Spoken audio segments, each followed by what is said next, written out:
అమ్మవారి కరుణా కటాక్షాల కోసం భక్తులం మనం ఉపవాసం ఉండటం అన్నది మనందరికీ తెలిసిందే. కానీ ఇక్కడి ఈ అమ్మవారు భక్తుల కోసం ఉపవాసం చేస్తుందట. సమయపురం మారియమ్మన్ దేవాలయం తమిళనాడు తిరుచిరాపల్లి సమీపంలో ఉన్న మహిమాన్విత క్షేత్రం. కాళికాదేవి స్వరూపమైన మారియమ్మన్ను కొలిస్తే సమస్త కష్టాలు తొలగిపోతాయని, మొండి వ్యాధులు సైతం నయమైపోతాయని, ఎంతో మానసిక ప్రశాంతత లభిస్తుందని భక్తుల విశ్వాసం. మారి అంటే తమిళంలో వాన అని అర్థం. ఒకప్పుడు ఈ ప్రాంతంలో వర్షాలు లేక కరువు కాటకాలు విలయ తాండవం చేసినప్పుడు ఈ అమ్మవారిని వేడుకోగానే సమృద్ధిగా వర్షాలు కురిపించిందట. ఆ కృతజ్ఞతతో అప్పటి నుంచి అమ్మవారిని మారియమ్మన్గా పిలుచుకోవటం మొదలుపెట్టారట అక్కడి స్థానికులు.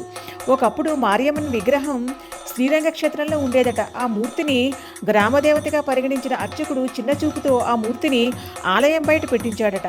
దీంతో ఆ దారిని పోయే భక్తుడు ఒకడు ఆ విగ్రహాన్ని తీసుకువెళ్లి ప్రస్తుతం ఆలయం ఉన్న చోట ప్రతిష్ఠించాడట.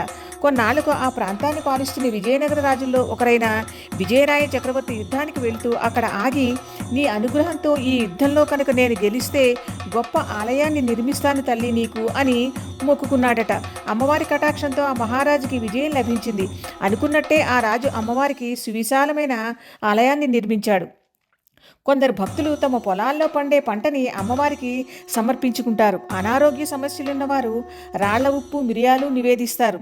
సంతానం కోసం మొక్కుకునే భక్తులు పిల్లలు పుట్టాక చెరుకుగడల ఉయ్యాలలో పిల్లల్ని తీసుకొచ్చి దేవికి చూపించి పూజలు చేస్తారట.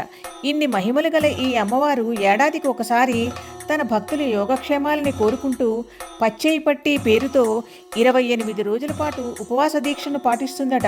అప్పుడు ఉప్పు కలపని మజ్జిగ, చెరుకు రసం, పండ్లు మాత్రమే నైవేద్యంగా పెడతారట. జై మారియమ్మన్ మాత.